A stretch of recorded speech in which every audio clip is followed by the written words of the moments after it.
কালকে এসে এই লাইনটা 3 মেরে হ্যাঁ হ্যাঁ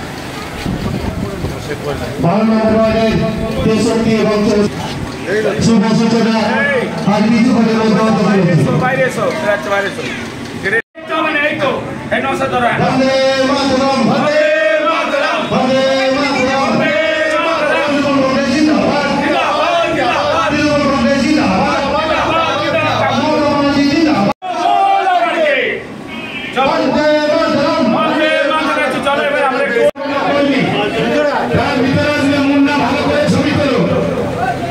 মুন্ডা ছবি তুলে নিয়ে এদিকে চলে এসো। আচ্ছা, দুজন মহিলা কর্মী তারা আসবে। আমাদের যারা সিনিয়র মোট এখানে তো জায়গা নেই, এখানে একটু দাঁড়িয়ে থাকতে আমরা আজকে আমাদের ছোট্ট সভা দলীয় কার্যালয় উদ্বোধন, তার সঙ্গে আমাদের ছোট্ট সভা আমাদের মানুষ আমাদের যেসব অ্যাক্টিভ কর্মী মদন আছে এখানে আমাদের তাপস আছে, এখানে আমাদের ইউনুস আছে, বান্টি আছে, আমাদের সব এখানে আমাদের বেটে আছে, এখানে সাজান আছে, সব আমাদের এই বুথে সমস্ত আমাদের কর্মী প্রথম থেকে শুরু করে কানন এরশাদ কিন্তু সব যারা নওশাদের নেতৃত্বে যারা সব বুথ পরিচালনা করে অসংখ্য মহিলা আমাদের এইখানটায় এই পাকে সবাই এখানে একটু বলো গাড়িটাকে পাস করে দেবে। সবাই এখানে আমাদের সোনামাই আছে, কেন 16টা আমাদের কার্যালয় উদ্বোধন হবে। এইটা নিয়ে আমাদের 5টা কার্যালয় আজকে হয়ে গেল। এবারে আমাদের 6ষ্ঠ 7ম এবার 2টো করে হবে, তারপরে একদিন আমরা 3টে করবো। 16 কার্যালয় উদ্বোধন হবে একদিনে 3টে।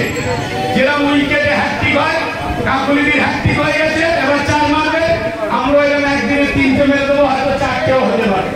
যাই হোক, আমাদের এই ছোট্ট অনুষ্ঠান পরিচালনা করার জন্য নাজির অসুস্থ আসতে পারেনি। আমাদের এখানে উপস্থিত আছে আমাদের মমতা মণ্ডল, আমাদের জেলার সভাপতি তারক চক্রবর্তী, উপস্থিত আছেন প্রাক্তন কাউন্সিলর আজিজুল হোসেন মণ্ডল। আমাদের এবার একটা প্রতিজ্ঞা আছে, অন্যান্য ওয়ার্ড থেকে আমার ওয়ার্ড থেকে আমরা বেশি ভোটে লিড করবো। তারপরে আজ আমরা পার্টির মধ্যে কোন পার্ট কত বেশি নিতে পারি, এটা একটা আমাদের মধ্যে কম্পিটিশন হচ্ছে। সকলকে আমি সম্মান জানিয়ে আজকে আমাদের এই নির্বাচনী কার্যালয় উদ্বোধন হচ্ছে। উপস্থিত আছেন জানেন ভারতবর্ষের লোকসভা নির্বাচন শুরু হয়ে গেছে। এমন একটা দল ভারতবর্ষে লড়াই করতে আসছে যারা হিন্দু মুসলমানের মধ্যে একটা গন্ডগোল বাঁধাবার চেষ্টা করছে, রায় দাঙ্গা বাঁধাবার চেষ্টা করছে, সাম্প্রদায়িক দাঙ্গা। অনুষ্ঠান, এই অনুষ্ঠানের মূল হলো আমাদের একটা কর্মীয় যে কার্যালয় সভা উদ্বোধন হচ্ছে, তা এটা আজকে 5ম, মানে এখনো 13টা, এখনো আমাদের 10টা কার্যালয় বাকি আছে, একটা হবে। এই কার্যালয়ের মেন উদ্দেশ্য থাকবে আগামী 1 তারিখে যে লোকসভা নির্বাচন আছে, সেই নির্বাচনে কাকলিগঞ্জ দস্তিদারকে বিপুলভাবে আমরা যেন লিড দিতে পারি, সেই পরিস্থিতি আমরা এখান থেকে তৈরি করে নেব। 1 তারিখ 1 জুন যে আমাদের ভারতবর্ষের লোকসভা ভোট এবং সারা ভারতবর্ষে মোটামুটি ভোট আরম্ভ হয়ে গেছে। আমাদের 2য় দফা হয়ে গেছে, 3য় দফা হবে এবং আমাদের একটা 7ম দফায় লাস্ট দফা। তাই আপনারা জানেন ভারতবর্ষ গণতান্ত্রিক দেশ, কিন্তু এই সাম্প্রদায়িক বিজেপি গণতন্ত্রকে ভেঙে দিয়ে একতন্ত্র করার জন্য এরা উঠে পেড়ে লেগেছে। তাই তার বিরুদ্ধেই আমাদের লড়াই। আমাদের দেখেছেন সারা পশ্চিমবঙ্গের মুখ্যমন্ত্রী তথা পশ্চিমবঙ্গের অগ্নিকন্যা মমতা ব্যানার্জি তার জন্য উঠে পেড়ে লড়াই করছে। তিনি বলছে ভারতবর্ষ গণতান্ত্রিক দেশ, সব মানুষ থাকবে, সব এখানে হিন্দু মুসলমান খ্রিস্টান জৈন সবার সমান অধিকার আছে। উপস্থিত আছেন আমরা যে নেতৃত্ববৃন্দ, তাদেরকে সম্মান জানিয়ে দু চার কথা বলবো। আপনারা জানেন আগামী 1 জুন আমাদের এক বিশাল বড় পরীক্ষা, যে পরীক্ষায় আমাদের নির্ধারিত হবে আমরা এরপরে ভোটাধিকার পাবো কিনা। এরপর যদি বিজেপি আবার ক্ষমতায় আসে তাহলে এই ভোটাধিকার বন্ধ হয়ে যাবে, মানুষ আর ভোট দিতে পারবে না। তাই আমি সকলের কাছে একটাই কথা বলবো, আপনারা নিজেদের ভোটাধিকার প্রয়োগ করুন, নিজেদের ভোট দিন এবং নিজেদের ভোট দিয়ে তৃণমূল কংগ্রেসের প্রার্থী ডক্টর কাকলি ঘোষ দস্তিদারকে বিপুল ভোটে জয়যুক্ত করুন। আপনারা জানেন আমাদের তো দৃঢ় বিশ্বাস আছে যে আমরা মানে রেকর্ড মার্জিনে জিতব। যেটা কারণ হলো যে আমরা যেভাবে কাজ পেয়েছি, মানে বিধায়ক থেকে শুরু করে আমাদের সংসদ থেকে শুরু করে সবার কাছ থেকে যেভাবে কাজ পেয়েছি আমরা, মানুষের বলার কোনো রকম লাইন নেই। এমনকি আমাদের দিদি যে পরিকল্পনা দিচ্ছে, যে পরিকল্পনাগুলো দিচ্ছে মানুষের, আমরা তাদেরকে সুবিধা মতো কোনটা ভুল কোনটা ঠিক আমরা সব সংশোধন করে দিচ্ছি। সেই জন্যে বলছি আমাদের আটঘরা থেকে ব্যাপক মার্জিনে জিতব, এটা আমাদের দৃঢ় বিশ্বাস। কারণ আমরা সবসময় মানুষের সঙ্গে থাকি, সুবিধা অসুবিধা রাত 12টা 1টা যখনই আপনারা কোনো অসুবিধা হয় আমাদেরকে ফোন করে, আমরা গিয়ে তাদের সঙ্গে থাকি। সেই হিসাবে আমাদের খুব বিশ্বাস আছে এবং আমরা জিতব 100%। এখানে আমরা ভাষণ দেই, শুধু মিথ্যা কথা বলিনি, কারণ আমরা উন্নয়ন করে মানুষের কাছে ভোট চাই। অন্য পার্টিরা যেমন বলে যে আমরা এই করব ওই করব, আদৌ ভোট মিটে গেলে তাদের আর দেখা যায় না। কিন্তু আমরা সারা পশ্চিমবঙ্গ দেখেছেন মমতা ব্যানার্জি যেমন উন্নয়ন করছে তারপরে ভোট চাচ্ছে, ঠিক আমরা 12 নম্বর ওয়ার্ডে এরকম ভোট উন্নয়ন করেছি এবং উন্নয়ন করছি এবং সেইভাবে আমরা ভোট চাচ্ছি। মানুষকে ধাপ্পা দেয়নি, মানুষ এটা বুঝতে পারছে যে আমরা উন্নয়নের ভোট চাই, তাই আমরা সেইভাবে উন্নয়নের দিয়েই আমরা মানুষকে ভোট চাচ্ছি। এটাই আমরা আশাবাদী যে আমরা এখান থেকে 5000-এর বেশি ভোটে লিড দেবো। এর আগেও বলেছি, এখনও বলছি, আমরা বসন্তের কোকিল না। আমাদের বর্তমান যিনি পৌরমাতা মমতা মণ্ডল মহাশয়া এবং আমাদের প্রাক্তন পৌরপিতা আজিজুর হোসেন মণ্ডল মহাশয় সারাদিন সকালবেলার থেকে রাত্রিবেলা অবধি মানুষের স্বার্থে, মানুষের প্রয়োজনে তারা সমস্ত কিছু কাজ করে যায়। যার জন্য আমাদের ভোট, কালকে যদি ভোট হয় তো আমরা সবাই প্রস্তুত, কালকে আমাদের সমস্ত কর্মীরা মাঠে নেমে পড়বে। আমরা এখানে আগেও বলেছি, এখনও বলছি, আমরা 1 ইঞ্চি জমি ছাড়বো না। তার কারণ মুসলিম অধ্যুষিত এলাকাতে যে ধরনের বিজেপি একটা গণ্ডগোল বাঁধাবার চেষ্টা করছে, এখন পড়েছে গো হত্যা নিয়ে, গরুর মাংস নিয়ে। আদিত্যনাথ চিৎকার করে বলছে যে আমি যদি ক্ষমতায় আসি তাহলে সারা ভারতবর্ষে গরু বন্ধ করে দেবো, গো হত্যা বন্ধ করে দেবো, কারণ গরুকে আমরা মা বলে জ্ঞান করি। আমি সেই আদিত্যনাথ এবং সেই মোদিকে প্রশ্ন করতে চাই যে ভারতবর্ষের মধ্যে সবথেকে গরুর মাংস রপ্তানি হয় উত্তরপ্রদেশে, তাহলে উত্তরপ্রদেশে কি জ্যান্ত গরু রপ্তানি হয় না গরুর মাংস রপ্তানি হয়? তাহলে যারা আপনারা গরুকে মা বলে মনে করেন, তারা আপনারা নির্বিবাদে গরু খুন করছেন, গরু হত্যা করে রপ্তানি করে টাকা আয় করছেন, তার বেলা কিছু না। আর এবারে যখন এইসব বলে আসলে কিছু না, পাগল হয়ে গেছে বিজেপি। এটা পার্টি অফিস না, কার্যালয়। পার্টি অফিস তো একটা আছে, বিভিন্ন কার্যালয় ওপেনিং হচ্ছে। তাছাড়া সকালবেলা থেকে আমাদের জল দেওয়া হচ্ছে, মানুষকে শরবত দেওয়া হচ্ছে।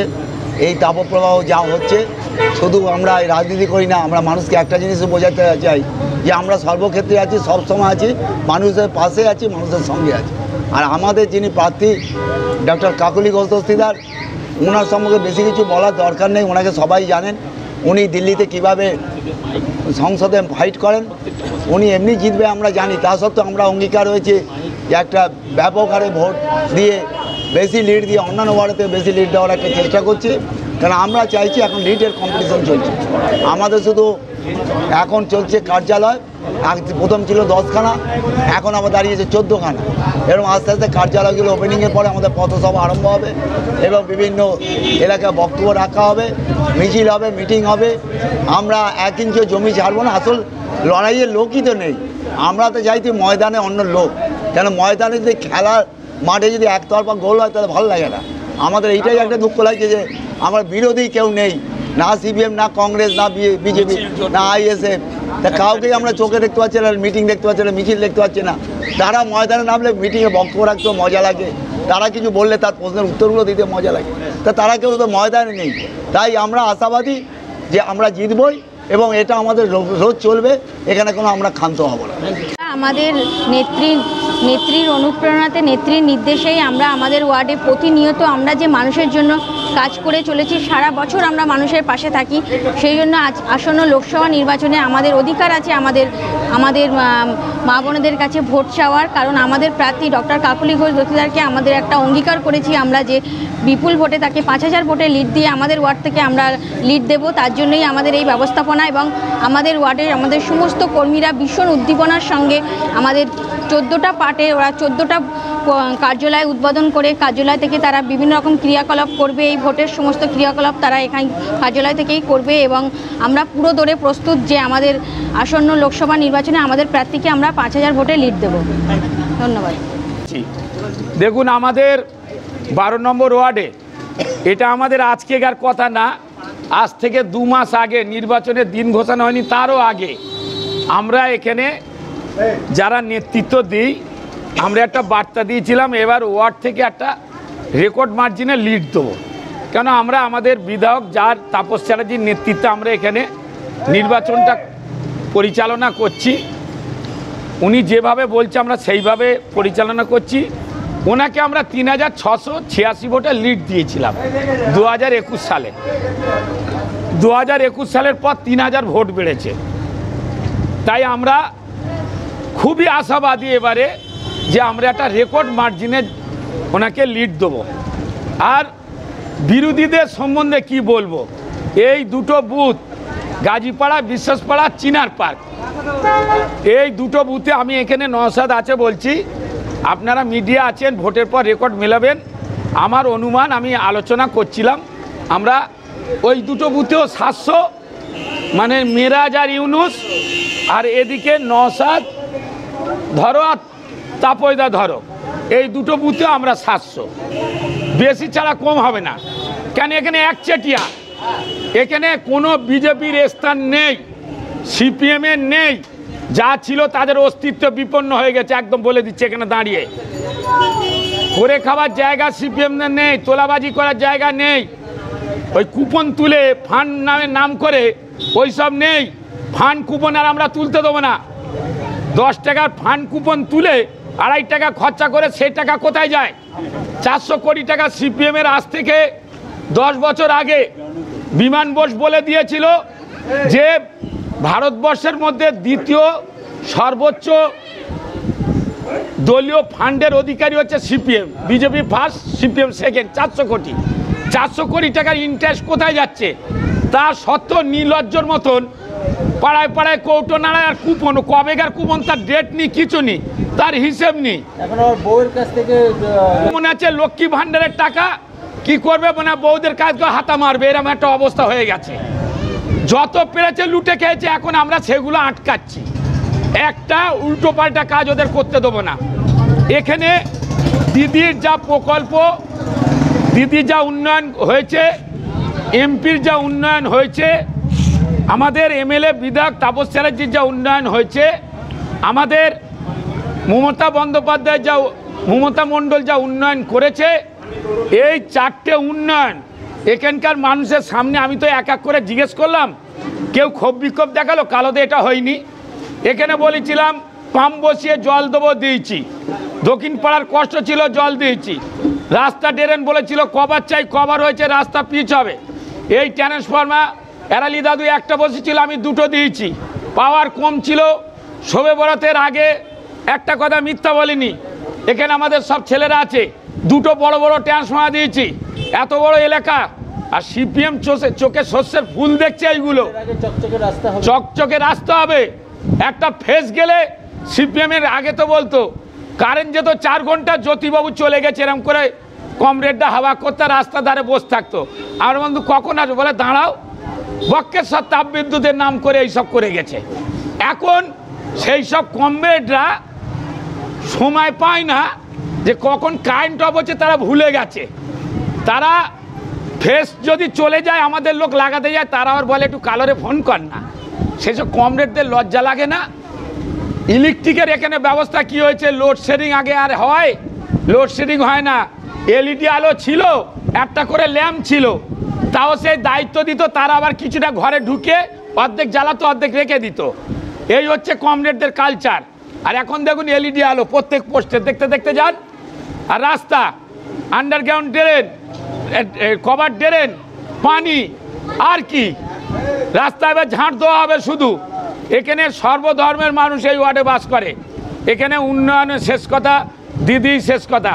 তাই দিদির নেতৃত্বে, অভিষেকের নেতৃত্বে আমরা কাকুলিদিকে জেতাবো। আর আমাদের তাপস চ্যাটার্জির নেতৃত্বে আমরা যে নির্বাচন পরিচালনা উনি করাচ্ছে, আমরা মনে করি রাজারহাট নিউ টাউনে একটা রেকর্ড মার্জিনে লিড পাবে আমাদের কাকুলিদি।